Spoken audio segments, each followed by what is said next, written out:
ഏവർക്കും എൻ്റെ നമസ്കാരം. സ്വർഗവാതിൽ ഏകാദശി അഥവാ വൈകുണ്ഠ ഏകാദശിയെ പറ്റിയിട്ടാണ് ഈ വീഡിയോ. ഏകാദശികളിൽ പ്രധാനപ്പെട്ടതാണ് വൈകുണ്ഠ ഏകാദശി അഥവാ സ്വർഗവാതിൽ ഏകാദശി. ധനുമാസത്തിലെ വെളുത്തപക്ഷ ഏകാദശിയാണ് വൈകുണ്ഠ ഏകാദശിയായി ആചരിച്ചു വരുന്നത്.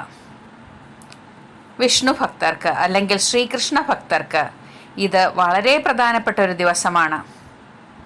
മഹാവിഷ്ണു വൈകുണ്ഠത്തിലേക്കുള്ള വാതിൽ അഥവാ സ്വർഗ കവാടം തുറക്കുന്ന ദിവസമാണ് ഇത് എന്നാണ് വിശ്വാസം. അതുകൊണ്ട് തന്നെ മിക്ക വൈഷ്ണവ ക്ഷേത്രങ്ങളിലും ഇത് ആഘോഷപൂർവ്വം കൊണ്ടാടുന്നു. വിഷ്ണു അഥവാ കൃഷ്ണ ക്ഷേത്ര ദർശനം നടത്താൻ വളരെ വിശേഷപ്പെട്ട ദിവസമാണിത്. പരലോകമോക്ഷവും പാപങ്ങളിൽ നിന്ന് മുക്തിയും ഫലം. വൈഷ്ണവ ക്ഷേത്രങ്ങളിൽ തിരക്കനുഭവപ്പെടുന്ന ഒരു ദിവസമാണിത്. ചിലയിടത്ത് പ്രത്യേക ഉത്സവം തന്നെയുണ്ട്. അന്ന് ക്ഷേത്രത്തിൻ്റെ മുൻവാതിൽ സ്വർഗവാതിൽ അല്ലെങ്കിൽ വൈകുണ്ഠ കവാടമായി സങ്കല്പിച്ച് പ്രത്യേക പൂജകൾ നടത്തുന്നു. അതിൽ കൂടി കടന്ന് ദർശനവും ആരാധനയും നടത്തി മറ്റൊരു വാതിലിൽ കൂടി പുറത്തു വരുന്നത് സ്വർഗവാതിൽ ഏകാദശിയുടെ പ്രധാന ചടങ്ങാണ്. അതിലൂടെ സ്വർഗമോ അതിനേക്കാൾ ശ്രേഷ്ഠമായ വൈകുണ്ഠത്തിലൂടെയോ കടന്നു പോകുന്നു എന്നാണ് വിശ്വാസം. മരിച്ചുപോയവരുടെ പിതൃപ്രീതിക്കായി വഴിപാടുകൾ നടത്തുവാനും പാവങ്ങൾക്ക് ഭക്ഷണം, വസ്ത്രം എന്നിവ കഴിവുപോലെ ദാനം ചെയ്യുവാനും പറ്റിയ ദിവസമാണ് ഇത് എന്നാണ് വിശ്വാസം.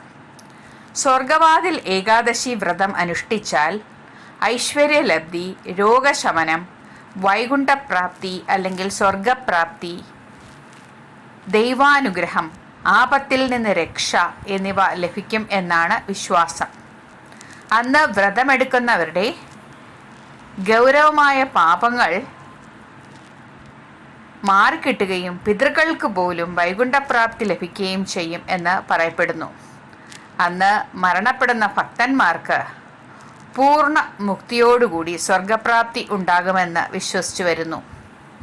കേരളത്തിൽ തിരുവനന്തപുരം ശ്രീ പത്മനാഭസ്വാമി ക്ഷേത്രം, ഗുരുവായൂർ ശ്രീകൃഷ്ണ ക്ഷേത്രം, തൃശ്ശൂർ തിരുവമ്പാടി ശ്രീകൃഷ്ണ ക്ഷേത്രം, നെല്ലുവായ് ധന്വന്തരി ക്ഷേത്രം, പെരിങ്ങാവ് ധന്വന്തരി ക്ഷേത്രം, എറണാകുളം തൃപ്പൂണിത്തുറ പൂർണ്ണത്രയീശ ക്ഷേത്രം, കോട്ടയം തിരുവാർപ്പ് ശ്രീകൃഷ്ണ ക്ഷേത്രം, അമ്പലപ്പുഴ ശ്രീകൃഷ്ണ ക്ഷേത്രം, വയനാട് തിരുനെല്ലി മഹാവിഷ്ണു ക്ഷേത്രം, മലപ്പുറം ജില്ലയിലെ തിരുനാവായ നാവാമുകുന്ദ ക്ഷേത്രം, കോട്ടയ്ക്കൽ വിശ്വംഭര ക്ഷേത്രം അല്ലെങ്കിൽ ധന്വന്തരി ക്ഷേത്രം, ചേർത്തല മരുത്തോർവട്ടം ധന്വന്തരി ക്ഷേത്രം, നെയ്യാറ്റിൻകര ശ്രീകൃഷ്ണസ്വാമി ക്ഷേത്രം, പത്തനംതിട്ട ജില്ലയിലെ ആറന്മുള ശ്രീകൃഷ്ണ ക്ഷേത്രം, തിരുവല്ല ശ്രീ വല്ലഭ ക്ഷേത്രം, കണ്ണൂർ ജില്ലയിലെ തൃച്ചംബരം ശ്രീകൃഷ്ണസ്വാമി ക്ഷേത്രം, തൃപ്പയാർ ശ്രീരാമസ്വാമി ക്ഷേത്രം, തുറവൂർ മഹാക്ഷേത്രം, വർക്കല ജനാർദ്ദനസ്വാമി ക്ഷേത്രം, കാസർഗോഡ് അനന്തപുരം തടാക ക്ഷേത്രം, പാലാ രാമപുരം ശ്രീരാമസ്വാമി ക്ഷേത്രം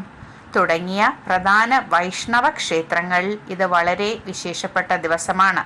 ശ്രീരംഗം, തിരുപ്പതി തുടങ്ങിയ എല്ലാ വൈഷ്ണവ ദേവാലയങ്ങളിലും ഈ ദിവസം വളരെ വിശേഷപ്പെട്ട ഉത്സവമായി ആചരിച്ചു വരുന്നു.